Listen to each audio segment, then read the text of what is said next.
सभी भगवत प्रेमियों को राधे राधे, जय श्री राधे। भगवत प्रेमियों, मैं आपको इस वीडियो में महात्मा हरिदास जी की कहानी सुनाने जा रहा हूँ, जो कि वह भगवान के अनन्य भक्त हुए। अगर आप यह कथा सुनेंगे, आपके हृदय में भक्ति निवास करेगी, ऐसा निश्चित कर माने। महात्मा हरिदास जी भगवान के अनन्य भक्त हुए। इन्हें सिवाय रामलीला में मगन रहने के और संसारी झंझटों से कुछ मतलब नहीं था। यह सदा सखी के रूप में रहते थे। बड़े बड़े राजा इनके दर्शन के लिए इनके द्वार पर खड़े रहते थे। इनके पिता का नाम गंगाधर था। इनकी जन्मभूमि वृंदावन के पास राजपुर नामक ग्राम में थी। यह बड़े साधारण वेश में रहते थे। निधवन में टट्टी गाड़ रखी थी और वही इनके रहने का स्थान था। वस्त्रों में एक गुदड़ी थी और बर्तनों में केवल एक मिट्टी का टोंटीदार करुआ, यह इनकी संपत्ति थी। यह सदा राधा रमण राधा कृष्ण ही भजा करते थे। दिन रात भजन में लगे रहने के सिवाय इनका अन्य कार्य नहीं था। गायन विद्या में यह पूर्ण पंडित थे। बादशाह अकबर के राज दरबार का प्रसिद्ध गायक तानसेन इन्हीं का शिष्य था। निधवन में इनके रहने की जगह एक छेद था। इसी छेद में भगवान बांके बिहारी जी रहते थे। एक दिन इन्होंने इनसे कहा कि मुझे इस छेद में निकाल कर प्रकट रूप में पूजा किया करो। तब से यह उनकी प्रकट रूप में पूजा करने लगे। एक दिन एक भक्त बड़े प्रेम से एक बहुत बढ़िया इत्र की शीशी लाया। इन्होंने उससे शीशी लेकर जमीन में उड़ेल दी। भक्त को यह देखकर हृदय में कुछ दुख हुआ।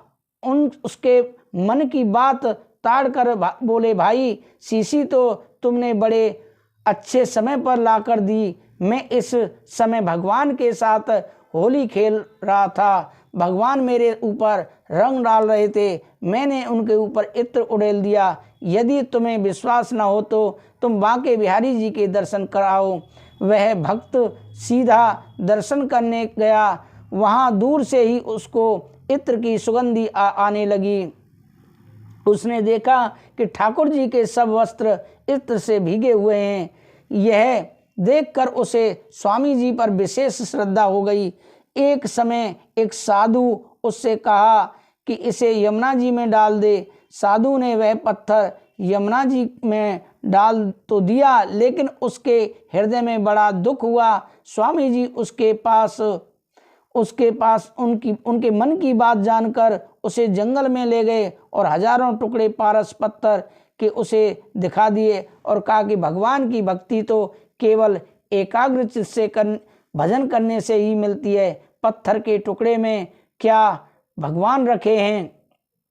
इस तरह से मन हटाकर भगवान में चित्त लगाना चाहिए। लेकिन यदि तुम्हें पत्थर ही चाहिए तो इनमें से जितने चाहिए ले जा सकते हो। यह सुनकर वह साधु स्वामी जी के चरणों में गिर पड़ा और उस दिन से भगवान का भजन करने लगा। एक दिन अकबर बादशाह ने तानसेन से पूछा कि तुम्हारे गुरु कौन है। तानसेन ने कहा कि स्वामी हरिदास। बादशाह को यह सुनकर उनके दर्शन की इच्छा हुई, लेकिन तानसेन बोला, हजूर बड़े बड़े राजा और महाराजा उनके दर्शनों के निमित्त आते हैं, लेकिन घंटों प्रतीक्षा करके वापस चले जाते हैं। फिर आपको दर्शन किस तरह मिल सकते हैं। लेकिन बादशाह ने जब बहुत हठ किया तो तानसेन उनको अपना नौकर बनाकर ले गया। कुशल क्षेम पूछने के अनंतर स्वामी जी ने तानसेन से कुछ गाने को कहा। तानसेन मेघ राग गाने लगे, किंतु जानबूझकर एक जगह तान सुर से चूक गए।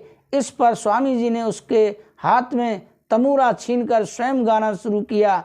स्वामी जी ने मेघराग ऐसे मीठे स्वर से गाया कि उसी समय बादल गिर आए और वर्षा होने लगी।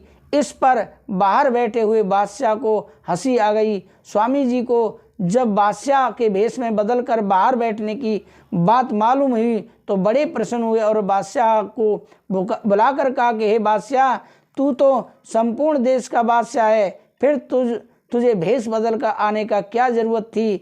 तू तो जब चाहे तब आ सकता था। इस पर बादशाह हाथ जोड़कर स्वामी जी के चरणों पर गिर पड़ा और क्षमा मांगी। स्वामी जी प्रसन्न हो गए। तो अकबर ने कहा, महाराज मेरे योग्य कोई सेवा बताइए। स्वामी जी ने कहा कि भगवान का भजन करो, इससे उत्तम सेवा और कोई नहीं हो सकती। बादशाह ने गर्व से कहा, नहीं महाराज, कुछ तो बताना ही चाहिए।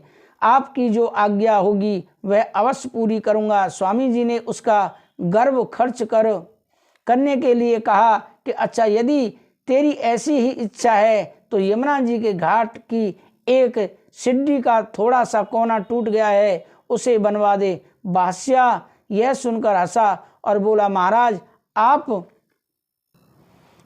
कैसी दिल लगी करते हैं, मेरी हैसियत के लायक कोई कार्य बताइए। स्वामी जी बोले कि पहले इस थोड़े से कार्य को कहकर पीछे और दूसरा भारी काम भी बताया जाएगा। बादशाह यह सुनकर घाट पर पहुंचा तो क्या देखा कि घाट की सारी सीढ़ियां पुखराज और नीलम से जड़ी हुई हैं। चारों तरफ असंख्य जवाहरातों के ढेर लगा हुआ है। यह देखकर वह बड़ा चकित हुआ और स्वामी जी के पास आकर पैरों में गिरकर बोला, महाराज मेरे जैसे 10 राज्य भी बिक जावें तो भी एक सीढ़ी मरम्मत नहीं हो सकती। आप मुझे कोई और भी सेवा बताइए। स्वामी जी बोले कि हमने तो तुमको पहले ही भगवान का भजन करने के लिए कहा था, किंतु तुम नहीं माने।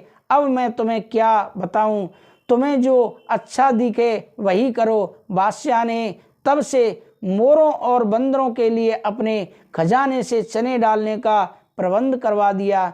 भक्तों, यह रही बात भक्त हरिदास जी की। तो भक्तों, अगर हमारी वीडियो आपको अच्छी लगी हो तो ज़रूर इसको शेयर करें, ऐसा आपसे निवेदन है। अगर अभी तक हमारा YouTube चैनल सब्सक्राइब नहीं किया है तो ज़रूर सब्सक्राइब करें और हमारे इस कहानी को, भक्तों की कहानी को ज़रूर शेयर करें। राधे राधे, जय श्री राधे।